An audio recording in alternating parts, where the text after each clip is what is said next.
We have a lot of questions to get to, so we're going to just dive in, and people can follow along and watch later on YouTube if that works better for them. Yeah, we'll have this posted this afternoon on YouTube. So the first question we got is about ergonomics and preventing injuries. And that's a good way to start March. Yeah, and you're not going to like the answer. I'm afraid to tell you. And the answer is that you need to be exercising and doing strength training, especially if you are hunched over like this. You need to be doing strength training to strengthen your back and to have a wider range of muscle strength, and even if you've never done any weight training, there are a lot of places have parks and rec classes, or you can hire a personal trainer, or there are online classes. Yeah, or you can just go to YouTube and there are free strength and conditioning classes if you don't have the money for a gym or the access to that. I think as Weeks is saying, I think with strength training, I mean, it helps to have that, but not everyone has access. So yeah, there are a lot of resources, and I think the main thing is trying to keep mobile, trying to keep stretching, trying to keep active will absolutely help your quilting. And I think ergonomics, a lot of people think it's just about your setup, and the setup does matter. It does. You know, often when we see people who have problems, who are either hunching over their sewing and might get a stiff neck. In some cases, it's as simple as they don't have enough light, so they're bending forward to get a better view, and it's not even the situation that they think it is. It's not necessarily their chair, although a good chair helps, but I always say, like, light is one of the first things that if you find yourself trying to get too close to your work, ask yourself, why is that? And I think a lot of times when I see people posting photos of their sewing studios, they've got ceiling lights and they don't have task lights. And the task lights are much more efficient and create fewer shadows. But in terms of ergonomics, we use their Knoll, right? The Knoll chairs. Oh, we have a Herman Miller. Herman Miller, that's right. The Herman Miller Aeron chairs, which we bought used because they're expensive, but it's an ergonomic chair that allows us to switch, because we sometimes Bill's sitting in it and sometimes I'm sitting in it. So the depth of the seat and the height and all of that is adjustable on those chairs. So that's a really helpful thing to have. But in general, I think the number one way to avoid repetitive use injuries is to be active and be using different muscles that balance out all of the muscles that you're using for sewing. And when sewing, we also know that you can sometimes get in a real zone and be piecing. I encourage people to break it up. Do a little cutting, go to your sewing table, sew, go to your ironing board and press for a bit. And just that movement is a good thing. And I'm speaking as someone who is a university professor who teaches in a computer lab. And my students know very well that I say, like, computers are horrible for you. Yeah. And honestly, sewing machines aren't great for you either. And sitting for hours at a time isn't great. So break it up, take a rest, walk, just get a little cup of tea, whatever helps you. But that upper body strength, especially for women, matters as you're aging, especially. Okay, so then there was another question about binding design decisions, and when do you, how do we choose the design of the binding? And do you want to talk about some of those? Sure. So we tend to design quilts in a lot of detail from the get-go. We're thinking about the piecing, we're thinking about the fabric selection, the quilting, the binding. We think about that all as we design the quilt, but the reality is sometimes you piece a quilt and you get to the end, and because the binding's the last thing you do, sometimes you reevaluate your decision once you've seen the quilted quilt. But there are some quilts that we know from the get-go that, okay, this I need Weeks' help because I have to be careful here not to bump the table and make the camera move around since we're not in our usual studio setup. Whoops. This is on the dot. This is on the dot from Dot Crazy. Okay, there we go. They can see enough of it to get the idea. There we go. And if you look at this binding, it's a pieced binding made from the scraps of all these different colored polka dot fabrics. And this is, it's a binding decision that works at a few different levels. One of the challenges of a pieced binding, if you look here and there's a little yellow section, then a green section, then an orange section, you can't really plan where each piece is going to hit on the quilt that easily. If I had this polka dot blend into part of the piece top, it could look a little odd. One of the things that works, I think, really well here is all of the blocks are on point, so they're diagonal, but we cut our binding on grain, which gives the piecing horizontality. So even if you do have an odd adjacency, this is diagonal and this is straight. So it gives it a clear edge, but it also adds to the playfulness of the color. I'm gonna back up because he always wants to get into the details right away, and I want to give you a framework to think about. Which is great. Yeah. So the framework that I would give you to think about is that if you have a very complex quilt, it's kind of the same suggestions we have for quilting. If you have a very complex quilt, that you don't want to have a very complex binding for the most part, because it becomes too much, and the role of the binding can be to either add another decorative element like we do here, but this is this pretty straightforward, clear, graphic quilt that doesn't have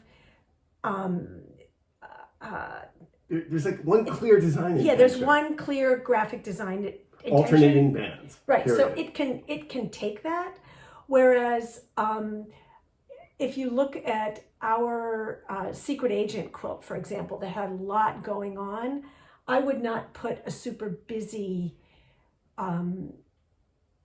binding on that, because then it becomes a distraction from what's happening in the middle. This is also the reason that we typically don't use borders. It's the same issue, is that if the quilt is interesting enough and you just put a big flange around it, it just becomes distracting and it takes away from the overall design of the quilt. And that goes back to the question of like designing from the get-go. We actually did know we wanted a piece binding on this from the very beginning, because as Week said in an overview, we realized that there was complexity to the color work and the dots, but the piecing was actually pretty straightforward and simple. And there was a lot of white. And there was a lot of white, and it could support this piece binding. So the binding serves a couple of functions. It's a practical thing. It keeps the quilt from falling apart, really. You know, you have to put an edge because something's been cut. But then is the question of it acts as a frame of sorts, and do you want that frame to be seen? So you want to... Okay. Actually, it's kind of nice and warm. I'm going to leave it on my lap. It's snowing here. So, yes. So I want to go with the exact opposite here. This is from Modern Quilts Illustrated number 2. Yeah. And it's Good Fit. And this is a small wall hanging. I'm going to bring it up close for you to see. This is made with what's called a French pillowcase binding. So there is no binding. The way it works, it's not a flange. It's not a flange. It's not faced. Yeah. The way it works is you layer the front, the batting, and the backing kind of inside out, you sew around 3 edges, so it kind of looks like a pillowcase, which is why it's called a pillowcase binding. Then you turn it right side out and hand finish either the top or the bottom. And that way you get kind of a knife edge if you look at this. But the reason that we chose this method is that we really wanted these ovals to feel like they were right up against the edge, that they were about to overflow off the edge. And for that reason, having a binding would actually really compromise the design idea. Yeah, and so that goes back to the thinking from the very get-go of how you're going to finish this, because if you do a French pillowcase binding, you have to plan that in advance. And I would say the quilting, and I would say when we're planning a quilt and we're designing these details from the get-go, from the beginning, because that's part of the design. It's not an afterthought. It's not a do we have time? It's got to be part of the entire idea. And as is typically the quilting, sometimes the quilting is a kind of a TBD. Yes. But the binding, we actually make that decision when we're designing the pattern. We do. And here's another good instance. A fairly recent quilt called Friendship Bracelet. So yes, getting with our Truly.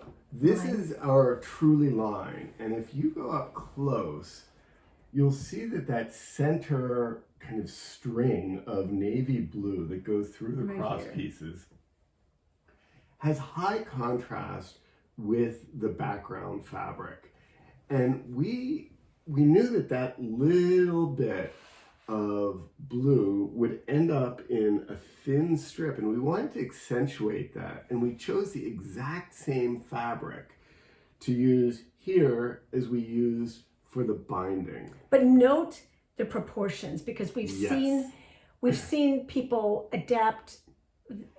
knock off this pattern, frankly, and using much thicker, chunkier pieces, but the proportion of this is just enough bigger than the proportion of the binding, and that is super intentional as well. Yeah, the binding, we're very aware that most of our quilts, we use our one-step binding method that you may have seen on our YouTube channel, where it is top stitched, and this is a finished 1/2-inch binding.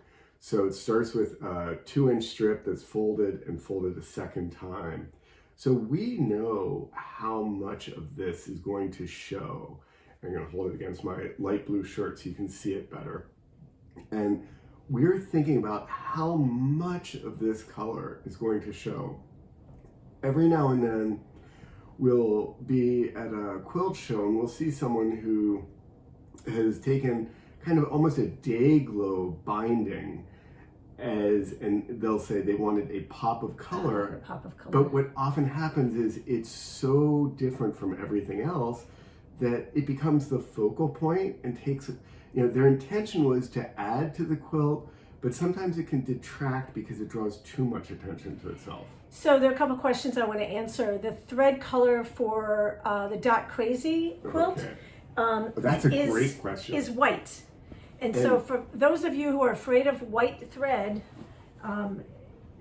it really works well if you have a lot of white in the quilt. And when you back up, and you don't see it at all for a moment.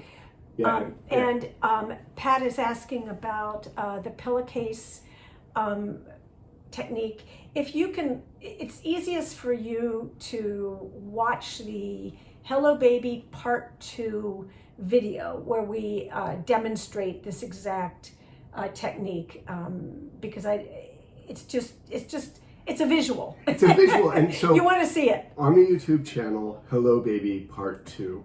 Also, if you have our Modern Quilts Illustrated magazines, there's a diagram in issue 13 of how we did the pillowcase method with our large billiards quilt, which is on the cover of that magazine.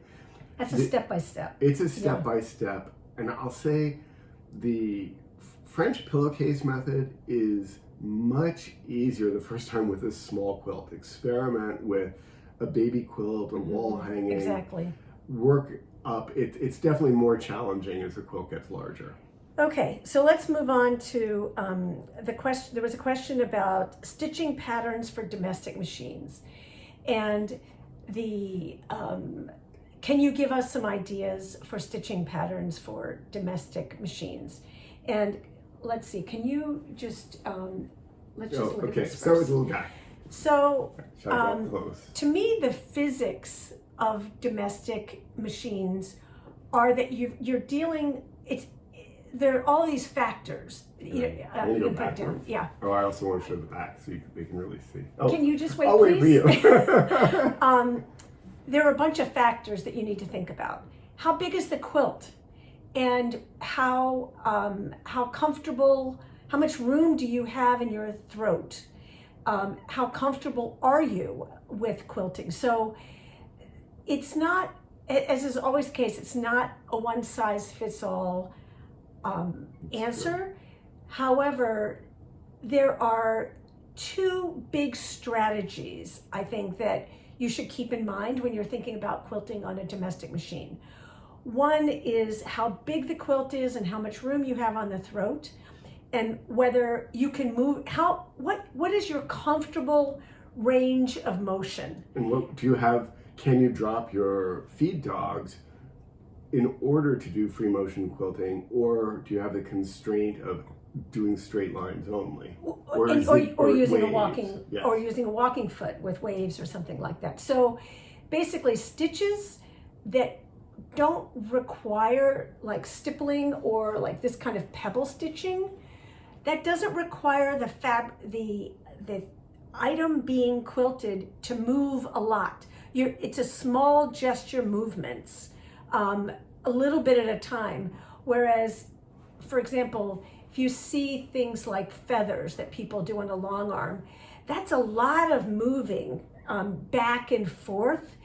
So I think on a domestic machine, you're best off looking at patterns that either move in one big direction, back and forth a little bit, but not side to side a lot. So can you look? I'll show you the back of this. Like this pattern. Oh, you can really see it in this this That's light why I brought too. this. Yes. Yeah, you can see that this is basically a straight line where you're kind of going back and forth a little bit at a time. With a very slight curve to make it almost flame-like. So you could do this on a domestic machine because you're going back and forth a little bit, but you're not doing a big, you're not moving the quilt a lot. So think about this, you can do a lot more, for example, of moving side to side and bigger gestures if you've got a small quilt and a large throat. But if you have a machine like we have, a domestic machine like we have that does not have an enormous throat, and you're trying to do a queen size, you're better off either doing something small and just moving in section to section, or doing big, generally straight or wavy stitch variations that aren't going to require you to unroll and move around that quilt, because you're just limited. And I think also I just want to jump back a bit, because I think the question is very good about what are good possibilities on a home machine. And this isn't the original question, but I think some people get a little psyched out because they're comparing what they can do on a home machine to what they see done on a long arm. They're totally different. And that's a comparison that isn't helpful. I mean, I think the best thing to say is, what is the best way to respond to this piece top, this quilt, with the tools I have at hand? If they're a home machine, work within those constraints, do a beautiful job, and that's fine. But you can do great things with a domestic machine. And I would Beautiful. say, don't don't discount the walking foot and the power of doing long, gentle curves on a quilt, or doing lots of big gestures with straight lines that maybe, or turning corners or something like that, if it's a small enough quilt that you can do that. But it's definitely it so much just depends on your machine and the size of the quilt and the batting you're using. And it's also, for us, one of the other reasons that we like that 100% cotton batting is that even just in putting on the binding, it's a lot easier than if you've got, because the quilt isn't as heavy. If you're doing a queen size quilt and you're doing that double batting technique that a lot of people like right now, that's going to be a very heavy quilt. And it's going to fight you if you try to move. So I think, everyone quilts for different reasons. Some people quilt because they love the piecing. Some truly love the quilting. That's their favorite part. You've got to figure out what it is you're trying to get out of it and what your spatial and physical constraints are for doing it. And then, make sure you're choosing a direction that you'll be successful. I love simple straight line quilting in many quilts.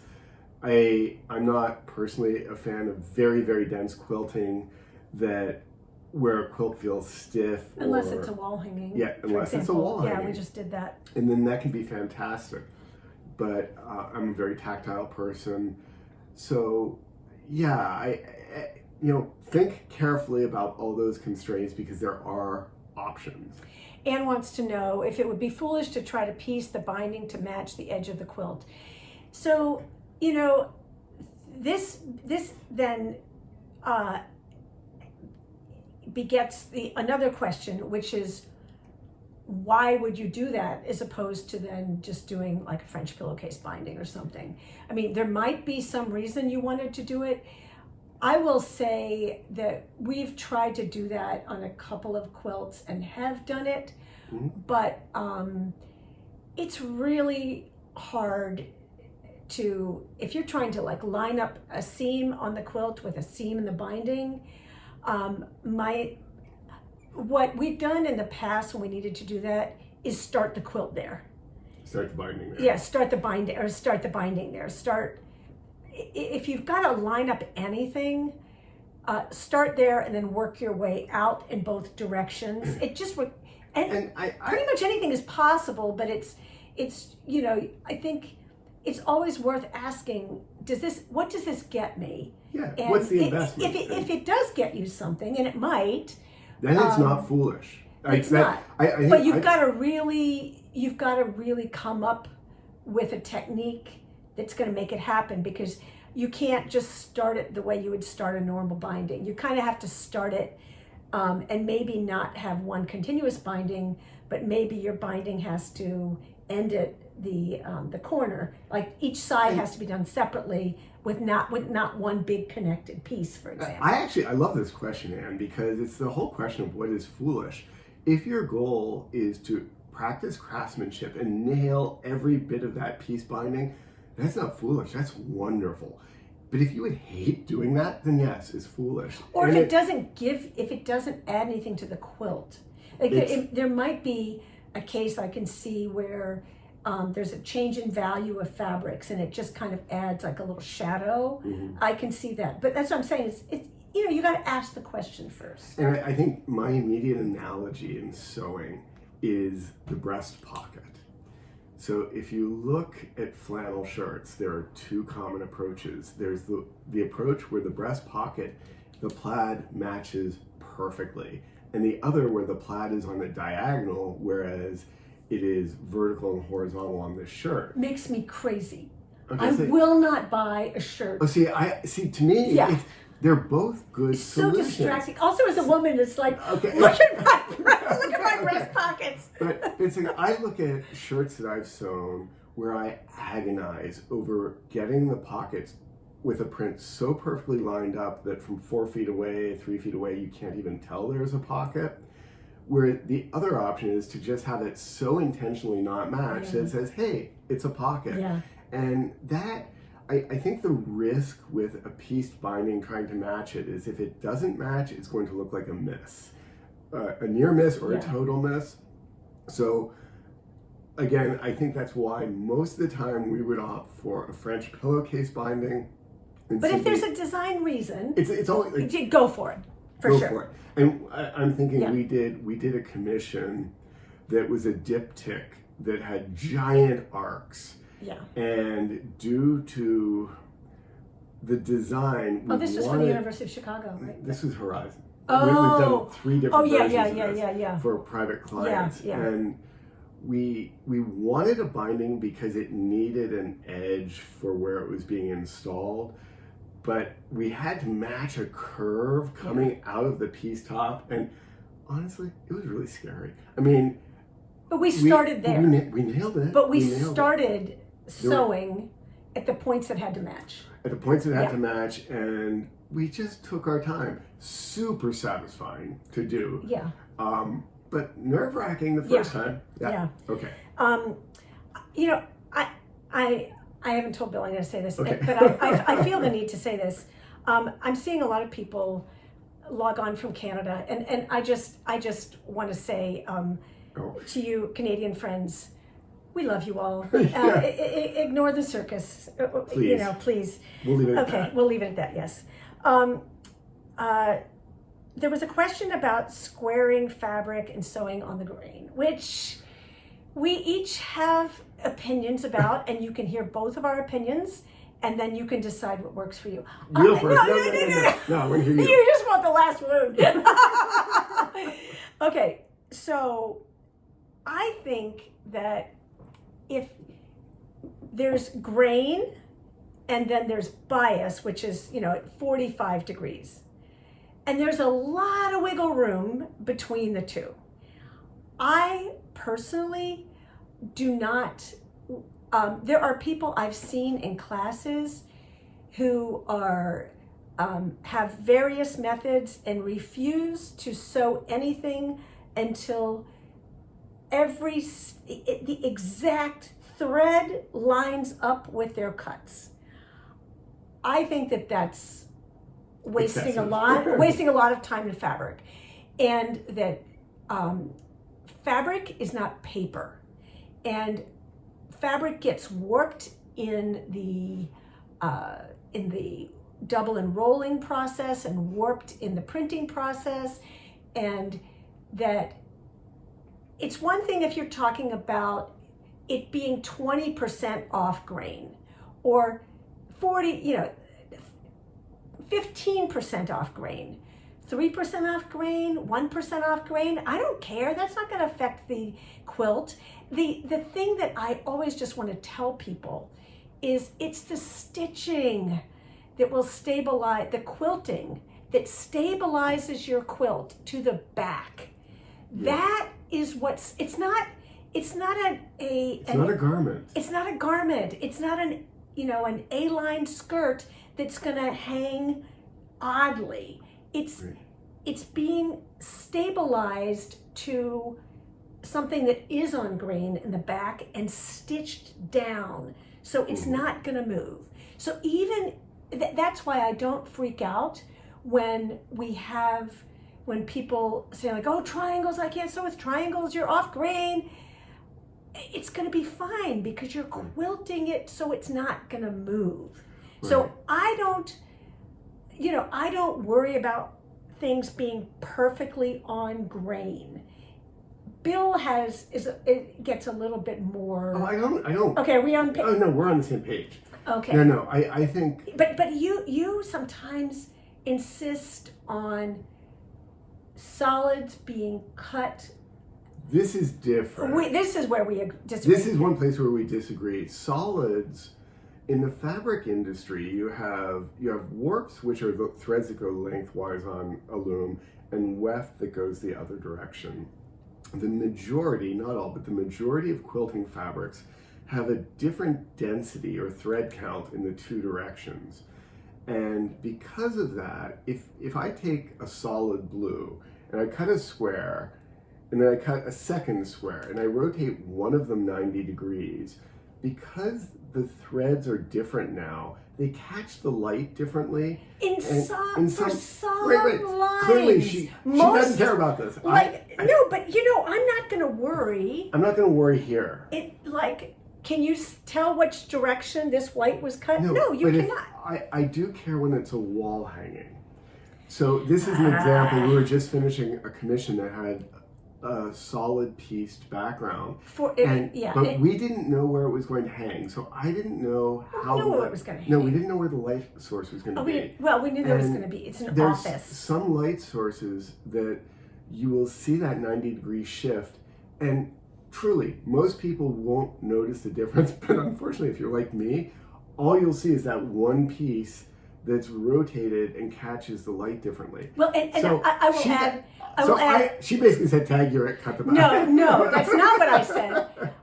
This particular commission is probably was for a historic figure. Let's just leave it at that. And it was for a very important organization. We wanted it to be absolutely perfect. I didn't care about it, but Bill was very anxious about it. I'm like, fine, if that's what you want to do, go ahead. Yeah. But in general, if it's a quilt on a bed, a throw, I don't worry about that. If it's a wall hanging, I will think about that. With prints, you can almost never see the difference. But with solids, and that, again, it's not the grain, but the whole orientation of warp versus weft. And again, really small. It's rarely an issue. But the only time I've seen it be an issue, so it used to be, and I don't know, we haven't used them recently. Free Spirit used to have some solids that had a finishing method that created. Finish. No, it wasn't the Shriner the other one. It was a different finish that did catch the light differently because there was something about the way it was done, and we had an issue with that, and I think you were still traumatized by that. And I feel like the last time I was traumatized by this. Oh, sorry. Our dog has to have angry cough today, so. Sorry, that was sorry. Yeah. But we had a commission. Oh, poor puppy. Okay. We had a commission, or not a commission. We had a quilt that a textbook publisher bought the rights to put on the cover of a textbook. It looked great on the cover of the textbook. It always drove me a little crazy because one of the solids in it was rotated, and every time I looked at that cover, I saw that. I guarantee you no one else knows. I don't know if you even noticed it. No, I did not. And unfortunately, that textbook is no longer in print. Yeah. But it was. Okay, so let me get to a couple of, so what is your view of ripping or tearing fabric for a wide back to have it on the grain? I'm all about if that's what floats your boat, feel free. Yeah. It's not something I would ever do because you damage a lot of fabric. The thing is, when you rip, then you have to trim flush, and you're going to lose another half inch or inch. And then you've compromised the whole point of ripping. I don't see. We disagree. I actually, with wide, poor dog, with a wide backing, I will sometimes do the tear on grain simply because I know that the machines that double and roll can stretch. I have never in 25 years seen you do that. I don't do it when you're around because you hate it. Oh. I do. Well, anyway. I also, so I think the answer to that question is, if you want, absolutely do it. Just know that you'll use a little more fabric to get it all straightened out. Yeah, and I also think that it becomes problematic I think if you're doing it for a backing where you can have a 1/2 inch seam allowance or something, but if you rip fabric, then your seam allowances become really problematic if you're using a 1/4 inch seam allowance. Oh, so, no, you have to cut it afterwards. You just rip it. But then what's the point? To figure out what's straight. But there are other ways of doing it. So, disagreement. Yeah. Anyway. Okay, so... And I will comment on Lorraine's comment that dye lots and thread-dyed fabrics can be different. And the dye lots can be different on prints, on wovens. The dye lots certainly are most noticeable to me with solids. Yeah. And usually fabrics are printed or dyed in 1,000-yard increments. So a new order might be 1,000 or 2,000 or 3,000 yards. When that runs out, they're going to reprocess, they're going to have notes about the exact dyes. And I think we've talked about this before, but we've learned over the years that things like weather affect the chemistry of dyes. Dramatically. So if the first printing of a fabric run happened in the humid summer, during the rainy season, and a reprint is in the dry winter, if you have the exact same dyes, the color will shift. Yeah. So there's also a question about the most efficient way to cut a fat quarter.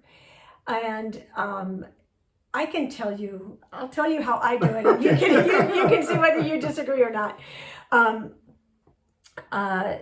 When I have a fat quarter, I leave the selvage on while I'm cutting, and I start usually at an edge that's perpendicular to the selvage, and I get myself a clean cut, and then I usually work from the corners and do a 90-degree cut from that point toward the cut line that's parallel to the selvage.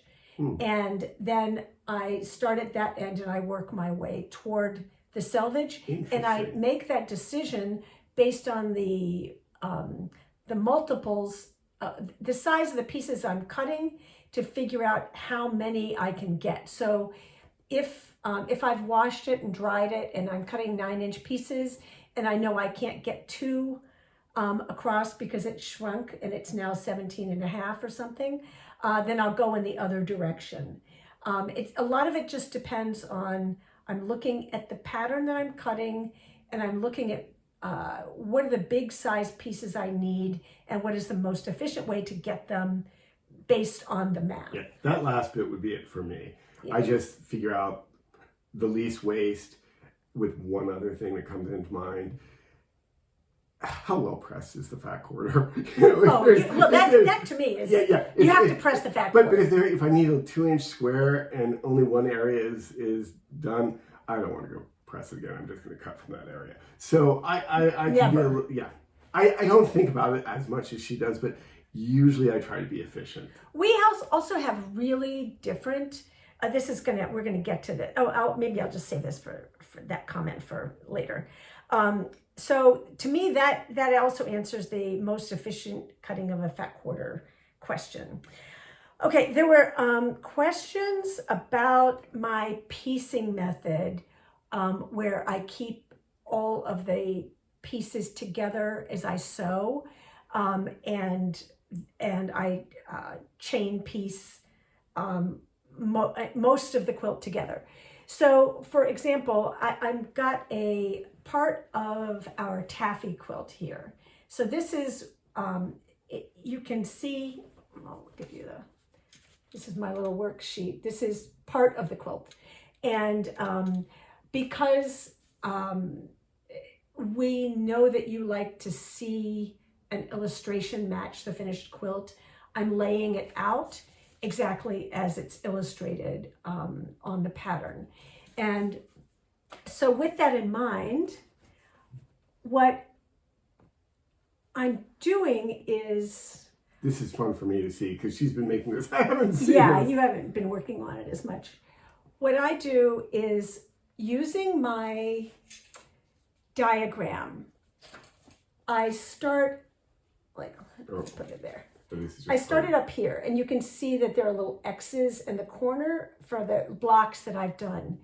I lay out each of those blocks on a flat surface, and not on a design wall, but on a table where I'm not worried about gravity or a gust of wind or whatever. And I was going to say, also, we have a couple pieces of foam core that we've put flannel on, so they're like little 2x3 design walls that you can just carry around and things don't blow away. So, for example, when I made this block, I pinned everything in bundles, And these bundles stay pinned together throughout the ironing and sewing process. Because if I'm doing this, I don't want to have to re-lay out these colors after every seam. So what I want to do is I want to make sure all of these colors travel together through sewing and quilting, because if I just sew two of these and then two at a time, like one seam at a time, I'm constantly having to go back and recreate, okay, what is the overlap? Yeah, what goes where? So what I like to do is to do maybe 4 or 5 of them at a time, pin them like this, and then put them in a line. And as the line, I'll sew maybe this seam, but I'll have this piece pinned to the side. So I remember that as soon as this piece is sewn and comes out the other end of the sewing machine, I pin this to it to remind myself that this needs to be sewn to that. So all 9 of these pieces keep pinned together through various stages of the quilt, so my blocks don't get mixed up and I don't sew the wrong fabric to the wrong pair. And I think that's especially important in a quilt such as this, because there are only 3 piece sizes and hundreds of fabrics stacked up. So it's different. There are sometimes when each block has unique colors or shapes and it's hard to get them mixed up. With this, it can get very confusing. So pinning is smart. But even in that situation, I just find it easier to have everything I need, so I don't have to go back and double check over and over again. So this is, for example, this is a block in progress that where I've just kept it pinned together, and then I'll sew these all together. But as soon as I press it on the ironing board, I just stick a pin through it. I don't have a huge long series of chain piecing that then I all cut up and they all get mixed up. I just cut one block at a time from the chain piecing, press all those seams, pin it together, and then move on to the next 3. And I think so much of quilting is about strategy. How are you most comfortable doing this? I know there's some quilters who set up a travel iron and a small pressing table right next to their sewing machine, so they don't even have to get up, and they're maybe afraid of getting things confused, and they'll sew something and press it and sew the next one and attach it. Others make a whole stack but pin to keep organized. But then that goes back to our first question about ergonomics. It does. To me, I think it's really good for your body to be changing positions. Yeah. And I understand that there's an efficiency, and I saw it in workshops all the time where people would sit there for like 6 hours and they wouldn't move because they had their little travel iron right there. Short-term versus long-term efficiency. If you have a back problem and then you can't sew for a week, was that efficient? No, but I actually think it's just better for you to be standing up and sitting down and standing up and sitting down. And even like the Apple Watch tracks how many times you stand up in an hour. Really? Yeah. And the goal is that, in 12 hours, you're supposed to be standing up at least once an hour. So, that's, but if you've decided that you're going to just keep everything here, you might go several hours without standing up. Especially when you get in that quilting zone. Yeah, exactly. Okay, so does that, I hope that helps people understand how this all works together. Yes, my pinning strategy. Okay, then there was a question about designing our quilt-alongs and how we do that. And I'm gonna I'll give the kind of the overview. We pay a lot of attention to the things that you all post on our page and elsewhere. And we're aware that many of you have caregiving responsibilities or demanding jobs or live alone, and the community aspect of quilting is really important to you. And so when we're designing a quilt along, the most important thing, beyond just the pattern, the most important thing that we're looking to offer is a community and a little bit of levity in your lives, a little bit of fun, lighthearted, yet thoughtful. Yes, and we don't want it to feel like work. We don't want it to feel like pressure. We want it to be a form of escape from your day-to-day responsibilities first and foremost. So we're not going to do a quilt along with a hospital theme, you know? And well, I'm also going to say we do want, when we do a mystery quilt along specifically, we want there to be mystery and joy when the mystery is revealed. We want there to be beauty in all of the quilt alongs. We want individuality, I think. And learning. And, you know, it's interesting because, and this is important to say, quilt alongs are not classes, but you're going to learn a lot during them. Right. And I think sometimes people get confused because they want individual instruction or individual critique. And that's not what a quilt along is. The community can support and give feedback, but in terms of a quilt along, we're designing something that hundreds or thousands of people can do successfully at once. And that's affordable. Yeah. So that's a big difference from a class. So we're always integrating the learning aspect, the community aspect, the fun of it. And in terms of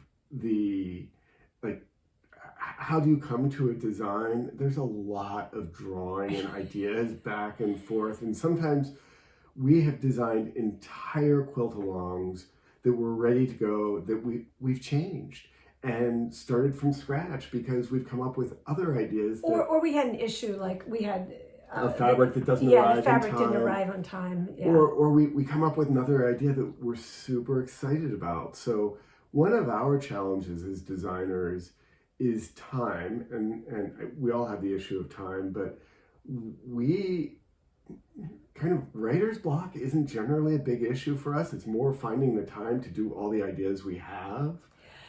Yeah, I guess I disagree with that a little bit. I think that there are times where, like in this particular, in Sweet Tooth, where we had an original design that we had invested a lot in, and it just wasn't doing it for me. I just didn't think it was the right way to go, and I wasn't sure. We both agree. I mean, when she had reservations, and then we redesigned everything. We knew immediately how, when we were happy with the solution we came up with. But let's just be honest, that there was a kind of like, I don't know where it needs to go right now. I just know that it needs to not be this. Yes, and so there are little barriers. We get through them, but it's one thing just to design a quilt that you're going to publish a pattern for. Mm-hmm. A quilt along is so much more complex because it has to have that fun. It has, like, what are they learning? What are the technical requirements? How much fabric does it need? How do you work with the individuality and the customization? You know, if we do a pattern for our magazine, it's like, here's the quilt. But there's also efficiency, oh my gosh, especially because fabric is so expensive. And, you know, I mean, many of you all have seen in the back and forth we've had about why is there so much fabric? And then, at Secret Agent, it was like, there isn't enough fabric, and, and it's like, we're trying to get the sweet spots. We're trying to make sure that we're not asking you to buy more fabric than you need, but also not cutting it so close that if you make one miscut, or that if you want to audition something, you don't have enough room for that. So there are all of these factors that go into it, into just like, that are givens before we even design the fabric. And then sometimes we'll design something and we'll say, oh, it looks too much like summer camp, or it looks, we can't have it be too similar to a previous quilt along. And Sweet Tooth will look nothing like any of the other quilts that you've done so far. And each of you who is involved in the quilt along will have a quilt that is different in one way, or 10 ways, or 15 ways. So I actually find the process and the development of the quilt along to be as creative as the quilt itself. Absolutely. It's a very multi-layered thing, because it's not just about the finished quilt. It's about delivery times for fabrics, it's just, there's a lot going on. So it is very, very hard, but it's also fun to see the pleasure in the results. So, and I think what we're going to be doing in the next year is, is to be looking at other ways of having events that are different from the 6-week all-intensive quilt along, in part because the fabric production schedule has gone from 9 months to 2 years.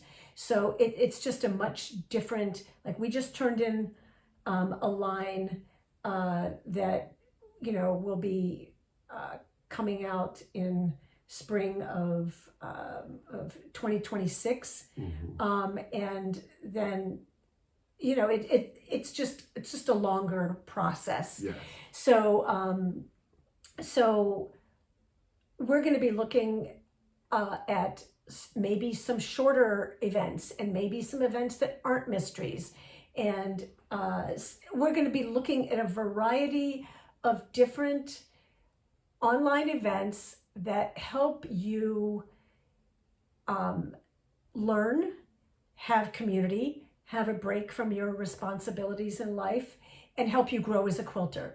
And what we're seeing is that there are lots of different directions we can take that. There are lots of options. And that we want to be able to, this particular quilt along was expensive because it's a bigger quilt, and the fabric was expensive. The quilt along was the same price. Yeah, exactly. But, some of you have done quilt alongs with us where we use stash, or we use stash in addition to a recommended bundle. And so everything is up for grabs, in terms of... It's always it's all part of the design process. Exactly. And I'm going to grab something. Weeks was saying earlier she didn't know, I didn't know she was going to say something. I'm going to say something really quickly. I just have to grab it from... Can you put these quilts down? So I have to have them on my lap. Okay, so let's see. I'm really glad that that you all have found a lot of learning in these events, because that has been, we've definitely wanted you sometimes to be learning about techniques, and sometimes to be learning sewing techniques, and sometimes to be learning about design or color. And this particular quilt along is easy in terms of the sewing part of it, but the time spent with color is time consuming. And often... We still have questions, though. I know, this is going to be very fast. Don't go too far into the weeds. No, I won't go too far into the weeds. People often ask us about creativity, and I just want to make a quick plug for this book called The Work of Art, and it's a big book. It's fairly recent. It's by Adam Moss, who is one of the great design directors, magazine design directors in the US. And it is a series of 8-page case studies on the creative act of songwriters, comedy writers, photographers, choreographers, and he'll talk about 2 jokes in a comedy show and how they were developed, or 1 painting and the process that went into it. And it's beautifully written. And so if you're a creative person, go to your library. That's what I did, and look for this book. It's fantastic. Okay, so also there was a question about pressing. Somebody was struggling to. She said she was scorching her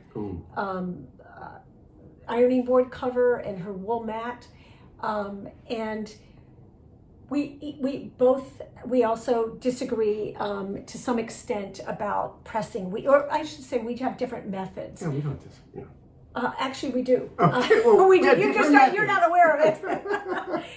I use steam 100% of the time for everything, and we use a Rowenta iron.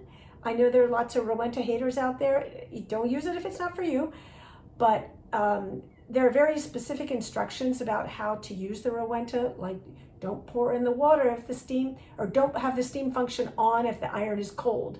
Don't pour in water if the iron is cold. Don't use distilled water when you should be using tap water. I mean, there's instructions that you have to follow if you want it to work. But last long. But if you can see, for example, they're just extremely flat, and I find that the most helpful way to be able to pin units together when they're very, very flat.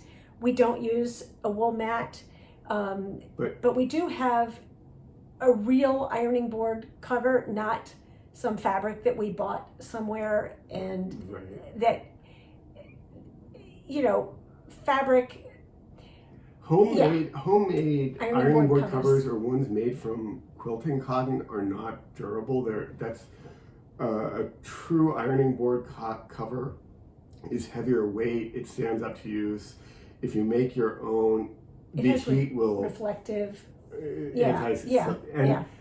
But in terms of the steam, I steam everything, but I use a dry iron and I use the burst of steam on every seam, whereas Weeks leaves it on all the time.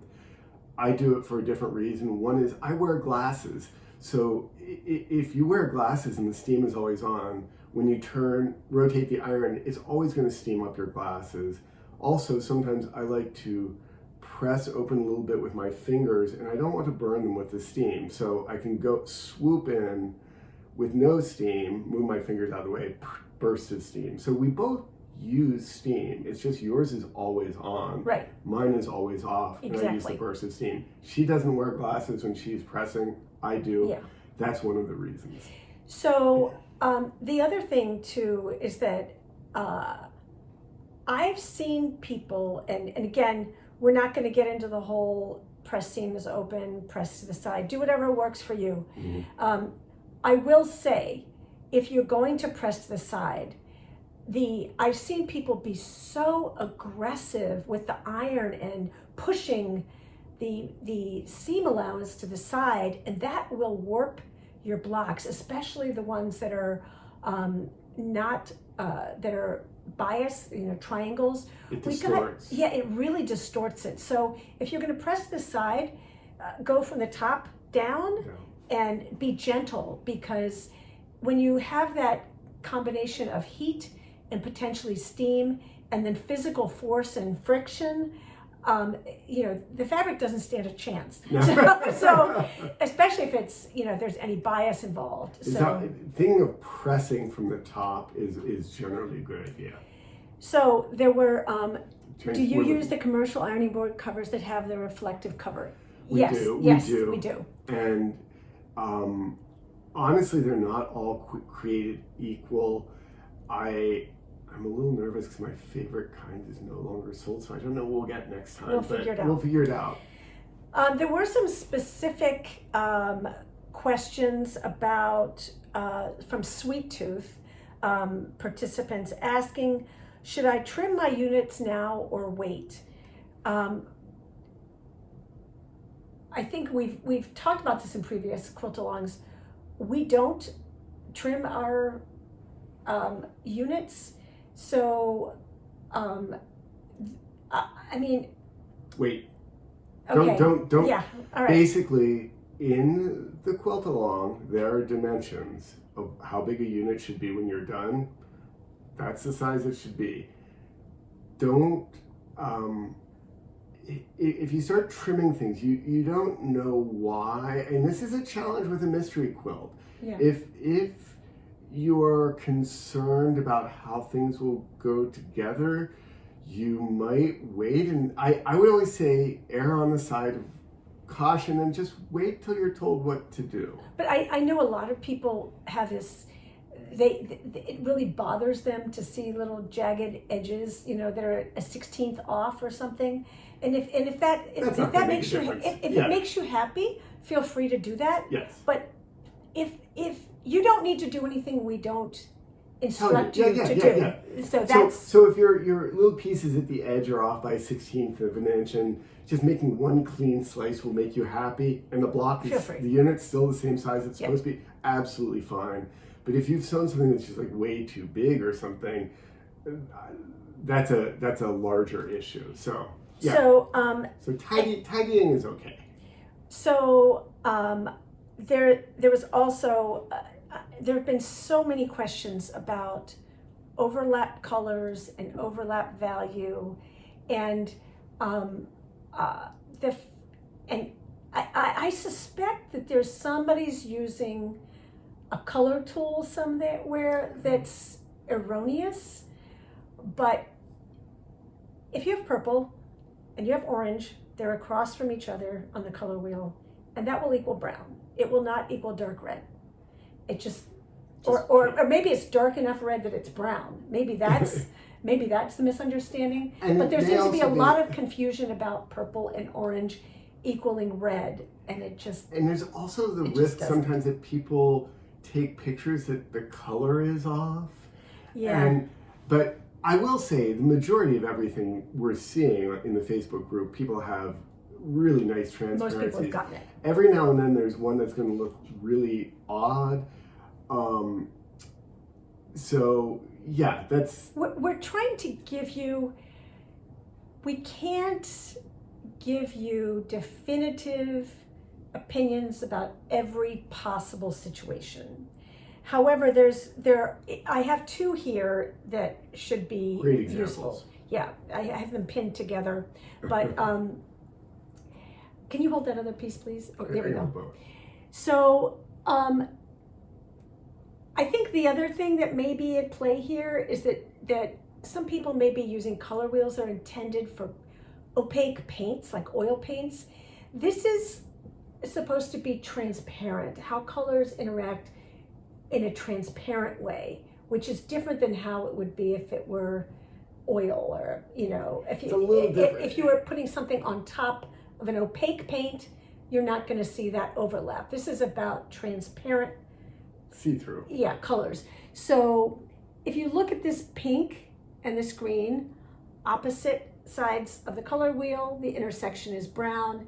And if you were looking through two pieces of a pink piece of glass and a brown piece of glass, the center would be darker. There are some ways that you can finagle it a little bit, and this is a good example right here, where one of these is darker than the center, but the overlap is darker than this yellow fabric, so it becomes believable. And splits the difference. Yeah. And the reality is, if it goes slightly in one direction with the hue or the value and tiptoes to another side, it's still going to be okay. It's just when you have a huge difference. If this orange were super pale orange, it would be odd because it would look like part of that yellow strip and not connected to the red. It would seem like a hole. And likewise, if you had the overlap of the pink and green be a brown that's so dark that it's almost black, it might be a nice block. It just wouldn't seem as transparent. So, can you talk about the brown? I've got samples here if you need it. The brown overlap comment that you made on So there's Facebook this morning. one really interesting, and for those of you who aren't in the Sweet Tooth Quilt Along, bear with me. In the current installment, there were two people who had a dark purple wing, and they were struggling with an overlap because they already had a dark brown as their main overlap, and their wing overlap, I was suggesting, become a just slightly lighter brown, which was counterintuitive.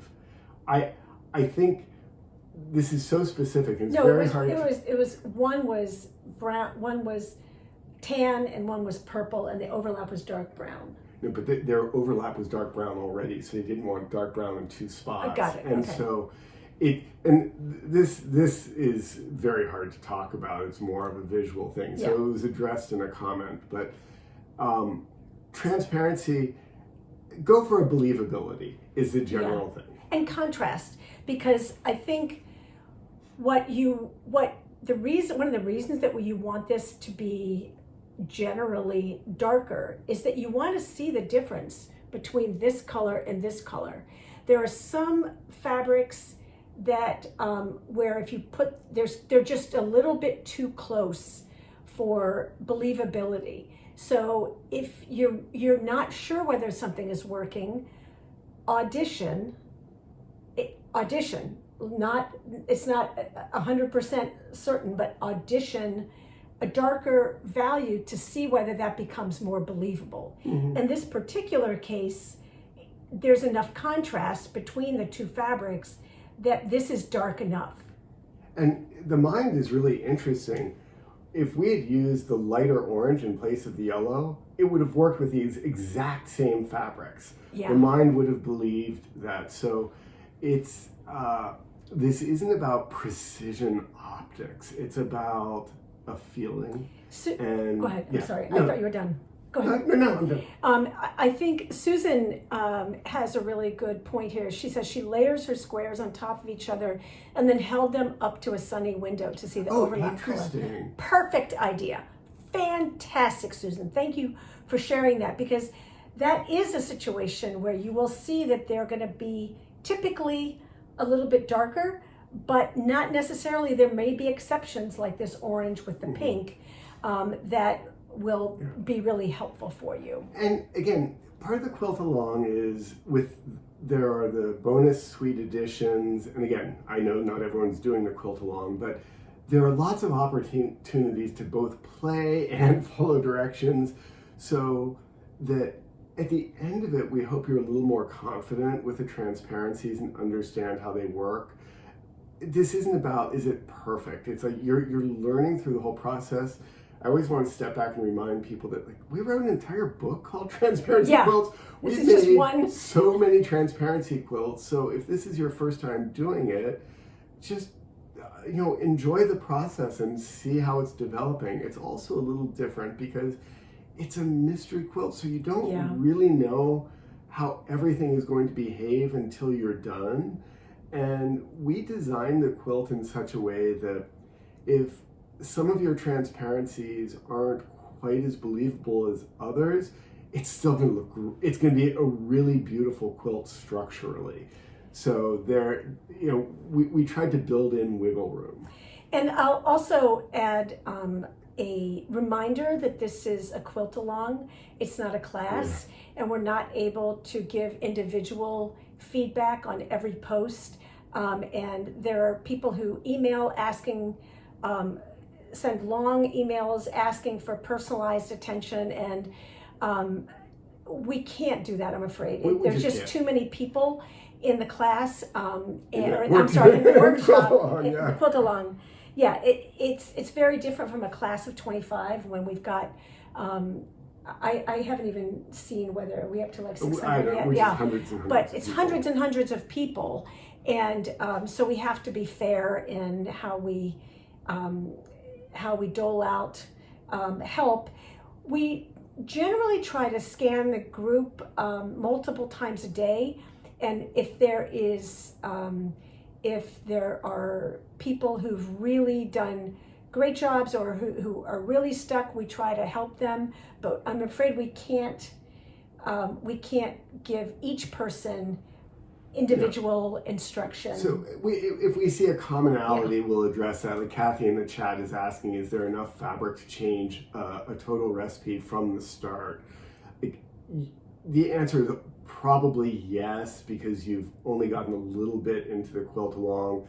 The one caution I have is if you have to change a recipe, don't use a color that you've already used more than once. Like if you've used one color twice, don't use it a third time. Just there is more extra fabric in this quilt along than any we've done before, because we knew some people would make changes. So, but if you're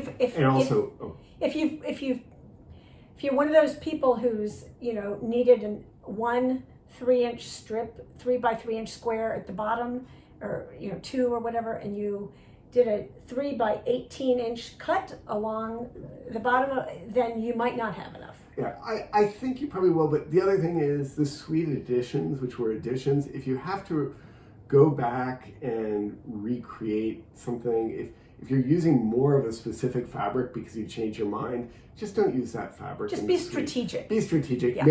See how much you have left over before you do a ton of sweet additions in the very end with those fabrics. But we try to account for that. Yeah. I agree with Anne saying asking for help in the group is helpful. Yeah.